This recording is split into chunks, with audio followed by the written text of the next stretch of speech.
Today, March 14, 2026. So let's discuss on the discourse on Ant Hill, Vimikha Sutta. When the Brahmana teacher asked his student to dig that ant hill again, and he dig up that hill, what he found is Vipassanā, the road junction. So what is that road junction? Vipassanā, this is Pali word. Vipassanā is two part. Patha means road. So when he dig up that mound, he found the junction, the road junction. So Venerable Kumara Kassapa asked the Buddha that what is that road junction refers to? What is the meaning of that Vipassanā? And the Buddha replied to Venerable Kumara Kassapa that that road junction refers to Vijjicchā, skeptical doubt. Yeah, skeptical doubt, Vijjicchā. So why this Vijjicchā is similar to that road junction? So it is explained that, for example, a businessman, he is going to other city to trade. So he carried many things with him. And in olden days, especially when you travel, sometimes you need to cross the forest. Yeah. So when he went to trip to trade, then there are people, there are robbers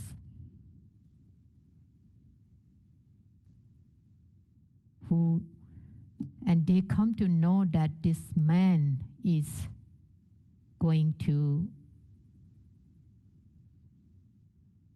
other city, traveling this path. So we will rob everything. So when this man walking, and he also realized somebody is chasing him, somebody is behind him. So he walked fast. But unfortunately, this road, this path is the first time he is traveling. He never been to this path. And unfortunately, he come across at the junction. Now he confused. So which path should I take? The right road or the left one? So he could not decide which way should I go. And he was thinking for a long time, which way should I go so that I would reach the city safely. And while he was thinking, thinking that way, and he could not decide. Immediately, the robbers who are chasing him, they overtook him, they captured him, they killed him, and they took all the things, all the goods. So, Dvaitapatra, that road junction, if we could not decide immediately which way should we follow, which way should we continue, then we may meet dangers. So too, if Vijjicchā, a doubt, if we are having this doubt, and because of that doubt we could not decide, we could not make a decision, then we might be caught by the kilesa defilements. Therefore, this Vijjicchā is similar to a road junction. And Vijjicchā, having a skeptical doubt that cannot decide which is correct, which is good, and having just doubting, then we could not follow the path, the correct path. So Vijjicchā means here, is this one is the correct one, or that one is the correct one? Having that type of thoughts in the mind and not being able to make any decision. So because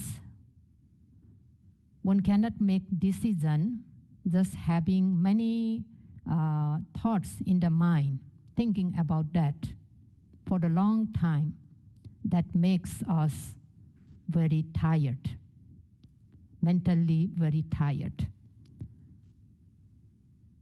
So that is also the nature of this doubt, inability to come to a definite decision, and that makes us tired, mentally very tired. Therefore, Vijjicchā doubt has a nature of making the mind wavering, and that makes us very fatigued. So when we have that type of doubt, the mind will not stay on one object. The mind may move from one object to next object, one object to another object, just moving here and there, cannot stay on one object because of that doubt. So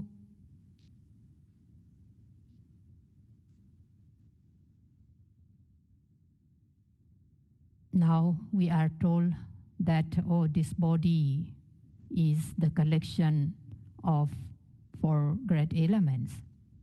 And we are doing this Satipatthana practice in order to discern those elements, those psychophysical phenomena. So, but the instruction we got here is, okay, you focus on the body, you try to note sitting as a sitting, walking as a walking, standing as a standing, and lying down as a lying down, stepping as a stepping, lifting as a lifting, moving as a moving, and placing as a placing. But there is no mentions about these 4 elements. So is this method is the correct method? Is this method is the right method that we can practice? By practicing this way, we can discern the 4 great elements. So if we are having that kind of doubt in the method, then we cannot focus in our practice. And also sometimes the doubt can arise on the Buddha who has taught this method, who has expounded this Dhamma, this practice. Is there really a person called Buddha who has eradicated all the defilements, who has fully enlightened? Is there really the Buddha? So sometimes we might have a doubt on the Buddha. And also on the Sangha also. Is there the people who practice this method and get liberated from all sufferings? So doubt can arise on the Sangha too. The doubt can arise on the method of practice, that is the Dhamma. Is this the true Dhamma that can lead us to the cessation of suffering? So if we are having this type of doubt, though we have at the beginning faith and confidence on the practice, and therefore we are here, we came here because we have a desire to experience that Dhamma, and we listen the instruction also. But if that kind of doubt occurs in our mind quite often, then we won't be able to practice this meditation, and we won't be able to gain any benefits of the practice. Therefore, this doubt should be expelled. As soon as doubt appears in the mind, we need to note it instantly. We should not let it happen for a long time.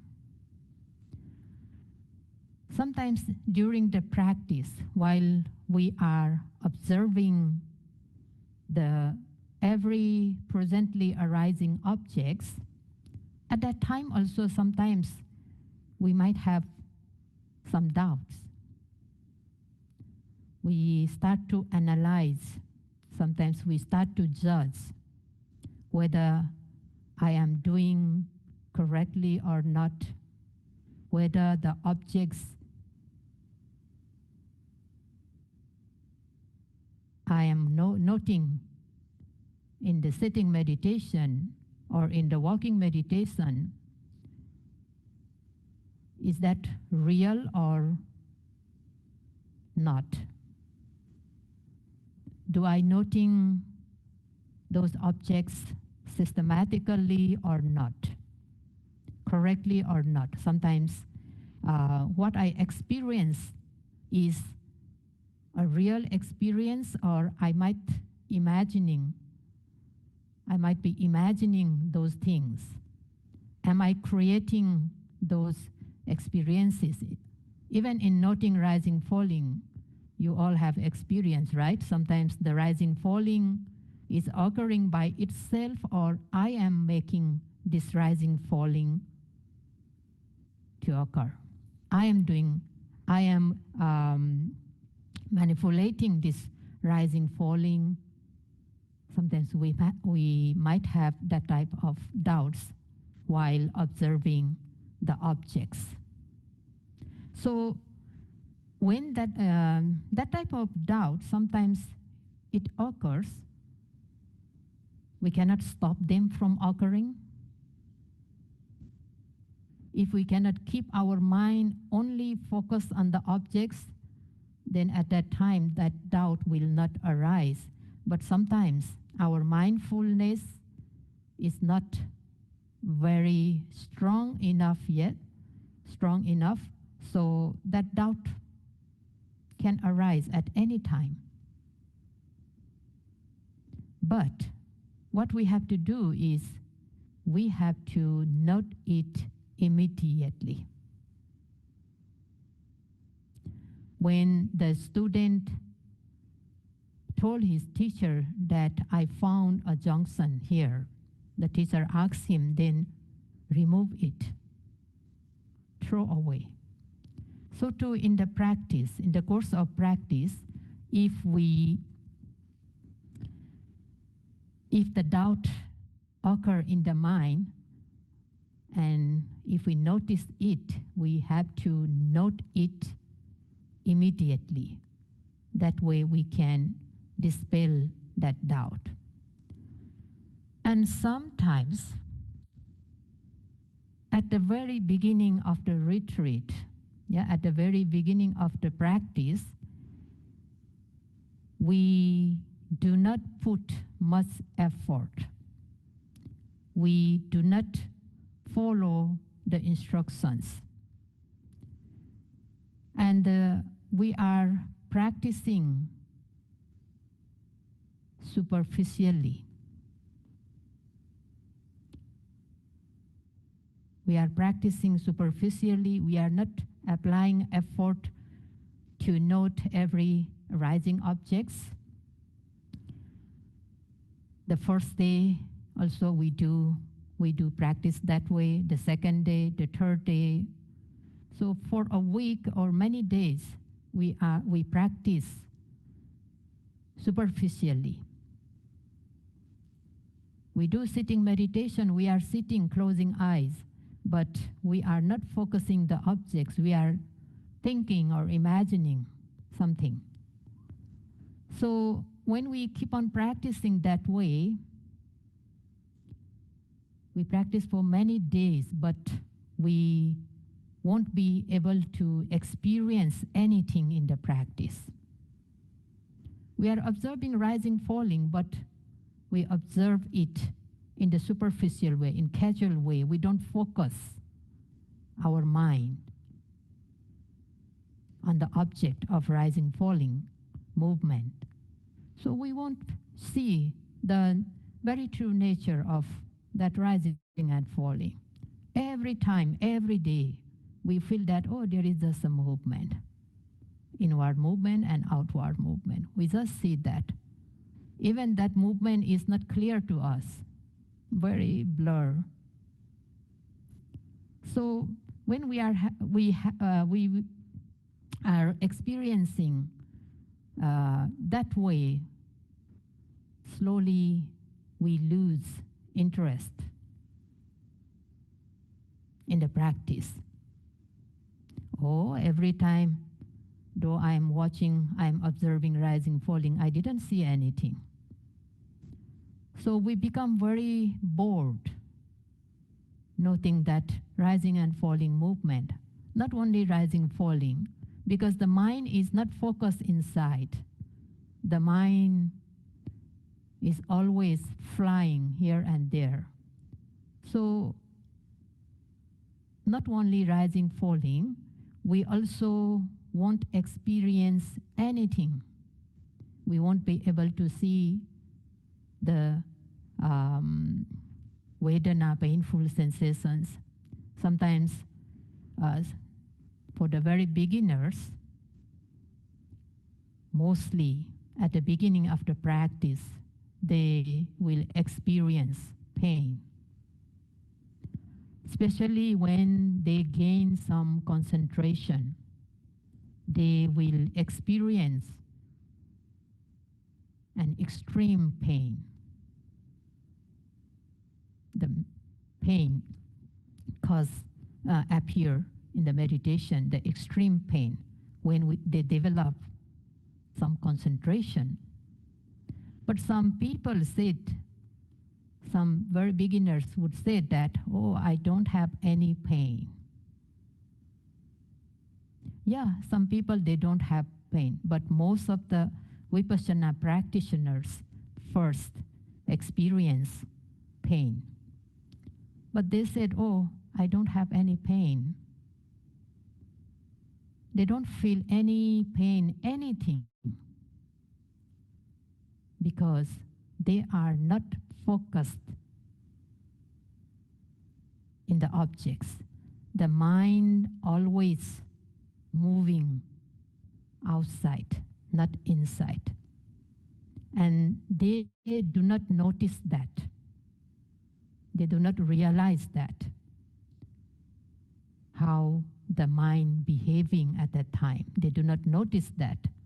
They would say, I am trying, but actually they are not putting much effort. And so when they are having this type of experience every day, not just 1 day or 2 days, every day, if they practice for 10 days, for the whole 10 days, they would experience that way. If they practice for 20 days, for the whole 20 days, they experience that way. So later they lose confidence. They lose faith. At the beginning, they have some faith in the Dhamma, in the practice. Therefore, they came to practice. But when they don't see any progress in the practice, now there arises doubt. Oh, this practice may not be the correct path. I think this practice is not suitable for me. This practice is not the correct method for me. And they start to have a doubt. So that type of doubt is a Vijjicchā. And when that type of doubt arises, if they do not note it immediately, it will arise for quite long time. And later on, they will decide, okay, this is not the suitable practice for me. Better I leave the center. So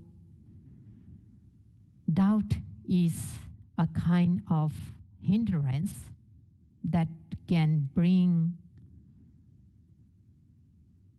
danger, that can be very troublesome for us if we could not notice it, and if we could not note it immediately. And again, sometimes people who have some knowledge about the Dhamma, especially the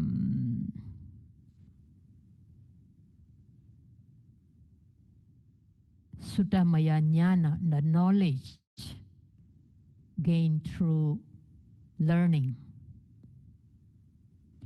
And sometimes in the practice, they start to analyze. If they experience something, now they start to analyze, they start to judge. And they think that that judgment, that analysis is a knowledge. They have a knowledge, that's why I can analyze, I can judge. They think that way. Actually not. Sometimes this Vijjicchā, this skeptical doubt, disguised as a knowledge. Skeptical doubt can disguise as a knowledge. So, according to the instruction, whatever comes into the mind, we do have to note it immediately. Yeah, whether thinking or judging or analyzing, we have to note it immediately. If not, we take this analyzing, judging, that thinking about the object is as a knowledge. We think it as a knowledge. We take it as a knowledge. And that is very dangerous for the practice. So that is the Vijjicchā Nivarana. And whenever we have that type of doubt, it makes our mind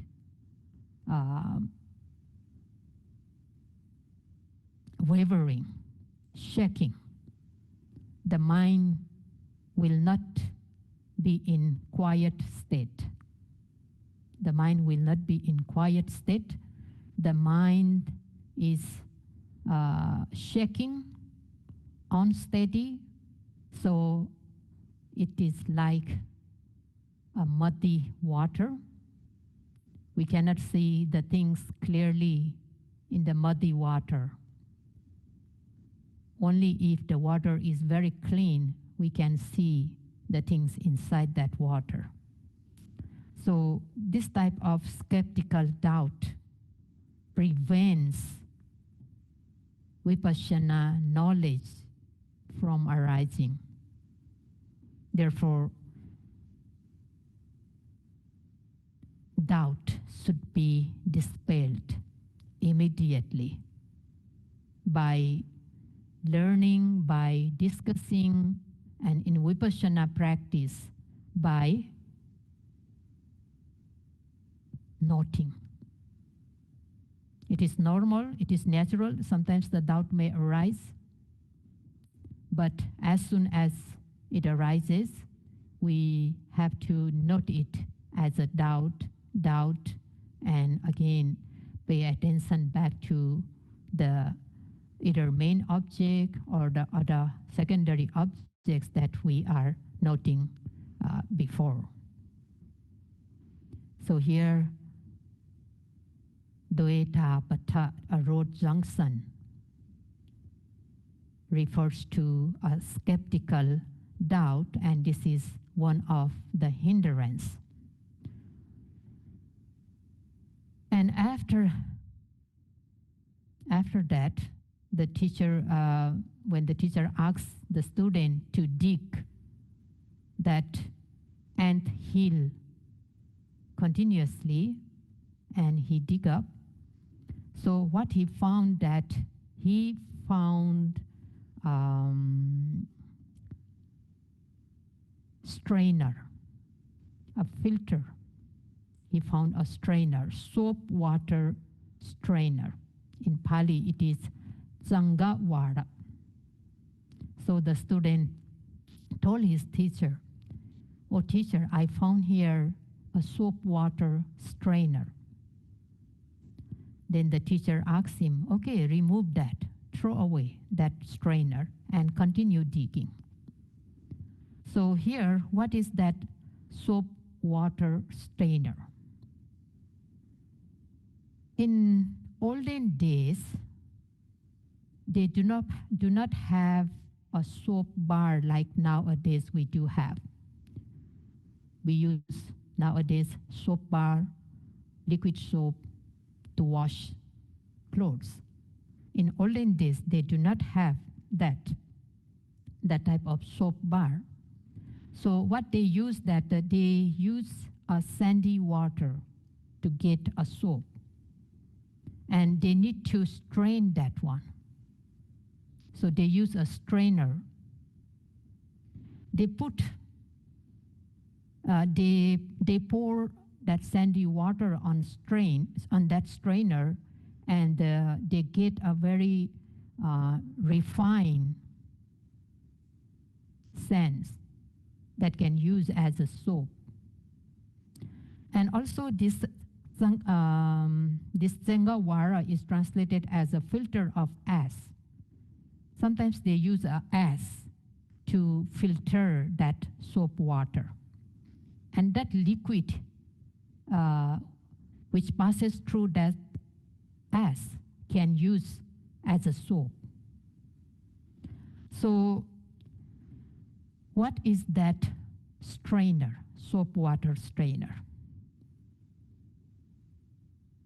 Bhante Kumara Kassapa asked the Buddha, and the Buddha replied to him that this strainer resembles a nivaranas, hindrances. A strainer means here the hindrances. So hindrances, nivarana in Pali. why the Buddha replied the monk Kumara Kassapa that this strainer resembles Nivaranas. Just now we said when we pour water in that strainer, the water just flows down. It won't remain on that strainer. The water just flows. It do not remain on that strainer. So too, if there are nivaranas, hindrances in our mind, then we won't do any kind of wholesome deeds. Nivaranas prevent wholesome deeds from occurring. We won't be able to perform any kind of wholesome deeds. But in wholesome deeds, there are different kinds of wholesome deeds. Dana, generosity, sila, morality, bhavana, samatha bhavana, Vipassanā bhavana, tranquility, samadhi meditation, and insight meditation. These are wholesome deeds. The nivaranas may not prevent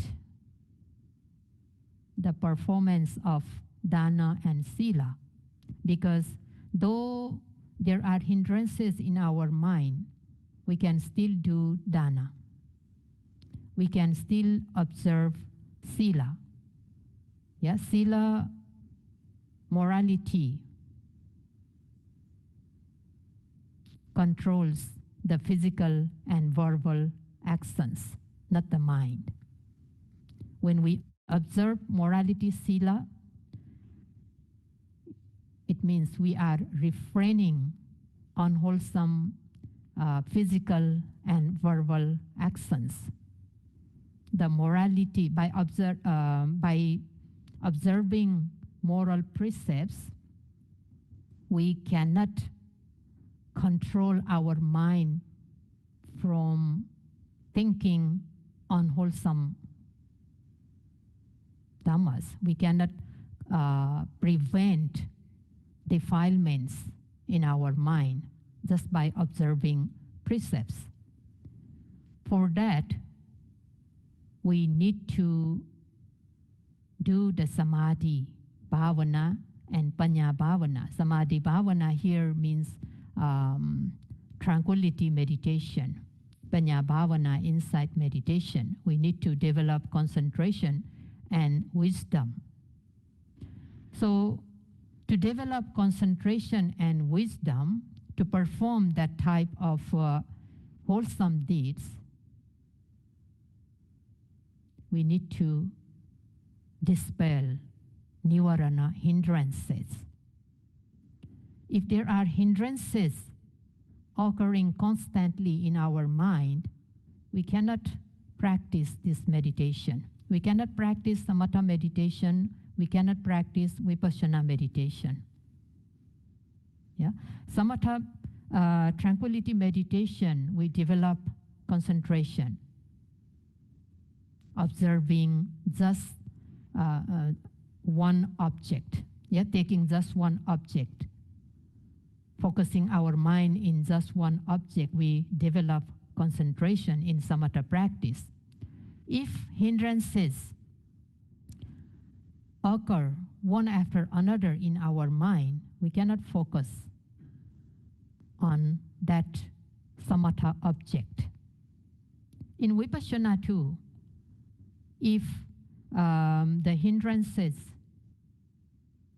occur constantly in our mind, we cannot focus on the Vipassanā objects, the psychophysical phenomena occurring at that very moment. So these nivaranas prevent wholesomeness from occurring. Therefore, they are called nivarana. And there are 5 kinds of nivarana, the hindrances, 5 hindrances. Kamachanda, hindrance of sensual desire. Vyapada, the hindrance of hatred, anger. And we have, yesterday, we have discussed about that anger. Yeah, vyapada or dosa or koda. And the third one is the hindrance of sloth and torpor, tinamita. Fourth one, the hindrance of restlessness and remorse.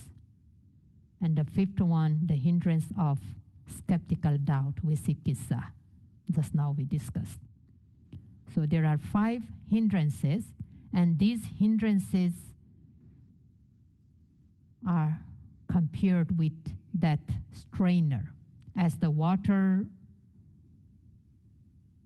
do not remain in the strainer, just flows down, so too when hindrances are present in our mind, the wholesome deeds will not take place. We won't be able to do that wholesome deeds. So among these 5 hindrances, the hindrance, nivarana, can make wisdom very weak. It will not let wisdom to arise, and sometimes when there is wisdom, it will weaken that knowledge, that wisdom. And they block, they prevent wisdom, and also those hindrances does not hindrances do not lead to nibbana. The hindrances do not lead us to nibbana. They prevent. So when the hindrances occur in the mind, then we cannot focus on the object, and the knowledge, it seems like, dispersed. The example given, the simile given in the text that, for example, a river, it flows down from high mountain, very high mountain. So the river flowing down from very high mountain has a very swift current. So it can flow very far. And eventually that river reaches the ocean, the sea, because it has a very swift current flowing down from high mountain. But at that time, one man, he make 2 outlets in the both sides of the river, both banks of the river. He made an outlet. So what happened when he made outlets? Now the river flows through that outlets also. That makes the current not swift as before. So in that case, the river cannot take along anything come into its way. Before the current of river is very swift, so it can brings together everything that is on its way to the ocean. But now, because a man made 2 outlets, from outlets in the both banks of the river, So the current is not swift as before, and this river will not flow very far. So too, if, because the river dispersed there, the water dispersed there, so it will not flow to the ocean. It cannot bring everything to the ocean. So too, the nivaranas, the hindrances, if they arise within us, that nivaranas weaken wisdom, and if the wisdom do not arise, then we won't be able to go to the Nibbana. That hindrances prevent us from reaching to Nibbana. Therefore, when the hindrances occur in the mind, we have to dispel it by noting it. By noting it. And the first hindrance, kama, chanda, nivarana, that is the hindrance of sensual desire. Sensual desire here, lobha, greed, or attachment, or craving and clinging. Craving and clinging or attachment to the 5 sense objects. Desirable, agreeable, visible objects, sound, smell, taste, and touch, tangible objects. So just having a strong desire for these sensual pleasures, we cannot focus on the object arising at the very present moment. Therefore, this sensual desire, always thinking about the sense objects. The sense objects also called, sense objects are called kama guna in Pali language. Kama guna, those are the sense objects that can bind us all the time. So whenever we see something good, something desirable, if we are not mindful, very easily we become attached to it, we crave for it, we cling to it, and we always think about that object, that desirable sense objects, sense visible objects. So if we are not mindful, if we are not careful, that desire appears again and again. That sense desire, the desire for sensual object appears again and again, because the mind takes that sense object quite often. Think about that sense object again and again because of unwise attention. So very frequently giving an unwise attention to the sense objects, desirable sense objects,